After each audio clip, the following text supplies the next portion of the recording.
This is a quick introduction to the semantic web. Over the next couple of minutes, I'll outline one of the toughest problems the web is facing today. I'll also explain what's being done about it and how it's going to affect you. You don't need to be a web developer or a blogger to understand any of the concepts in this short intro. If you can open a web browser, then you can understand the semantic web. So before going any further, it's important to know what the word semantics actually means. Semantics is related to syntax. In most languages, syntax is how you say something, whereas semantics is the meaning behind what you said. Let's take the phrase, "I love technology," as an example. The syntax is all of the letters, words, and punctuation in the sentence. The semantics is what the sentence actually means. In this case, it means that you enjoy learning about and using new technology. Now, if we were to change the sentence using a different symbol for the word love, we have changed the syntax of the sentence. However, note that the semantics of the sentence is still the same. When you write "I heart technology," it still means that you enjoy learning about and using new technology. When we talk about syntax and semantics, what we're really talking about is communication. When you want to communicate with somebody else, you use your voice to do so. The Internet created a standard way for computers to communicate with one another. In other words, it gave a voice to computers so that they may talk to each other and exchange information. However, much like a parrot can mimic human sounds without understanding them, computers merely mimic human information to one another. So while the Internet enables computers to talk to one another, it was not designed to teach them what the information actually means. When the web came along, it created a very quick and easy way for us to retrieve and view information. You can think of the web as a huge document storage and retrieval system. When you put a website address into your browser, it sends a request to the website. The request basically states that you would like the document located at the address that you gave it. The website retrieves the document and sends it back to your web browser. This document is written in a language called HTML. The HTML language defines a syntax that computers can understand. It tells the computer how to display the document to you. So the two really neat things that the web did is create a way to get any document on the Internet, and it also created a syntax called HTML that is used to display the document for you. So what's the big deal? We have the Internet that lets us talk to each other. We have the web that lets us store and retrieve any document on the Internet. And we have search engines which can find just about any website that we'd want. The web is already pretty good, so how are we going to make it any better? The answer lies in semantics. Remember, computers today just blindly retrieve and show us information. That's the problem. Computers don't understand the meaning behind the web pages that they're showing us. While they may understand the syntax, the semantics are lost on them.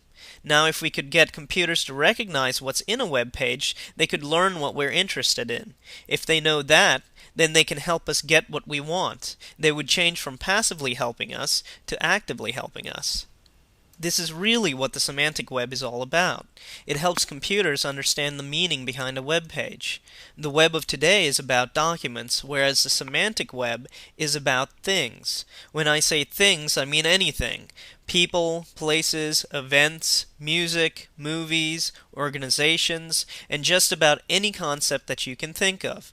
The semantic web is not only about pointing these things out to a computer, but also about letting computers know how these things are related to each other.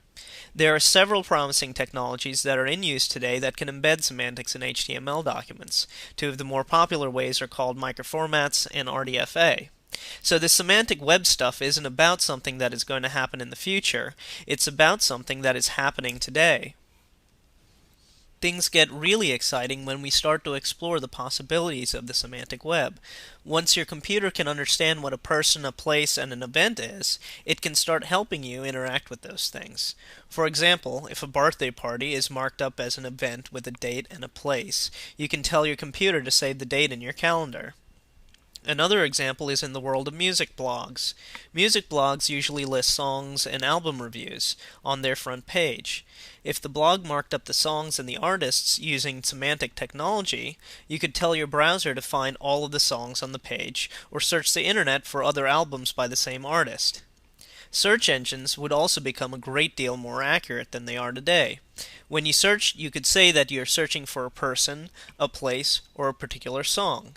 A search engine could then refer you to a website with far more accuracy because it wouldn't have to just depend on keywords in web pages anymore. It could also depend on the semantics in that web page. So the semantic web holds a great deal of promise in making our lives easier by helping computers help us get what we want. If you'd like to find out more about the semantic web, there are a couple of websites that are good starting points. If you'd like to know what all of this looks like in a web browser, check out the Operator plugin for the Firefox web browser. There's also a group of people on the web called the Microformats community that are working on spreading the idea of the semantic web.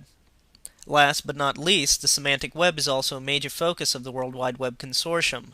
They are the people that are working on HTML and RDFA and many of the other technologies that power the semantic web today and into the future. This entire video and all of the source material used to make it is available under a Creative Commons Attribution Share-alike license. That means that you can remix and distribute copies of this video over the web or via any peer-to-peer network. I hope that you've learned a bit more about web semantics and why it's an important part of the web's future. If you found this introduction helpful, please share it with your friends.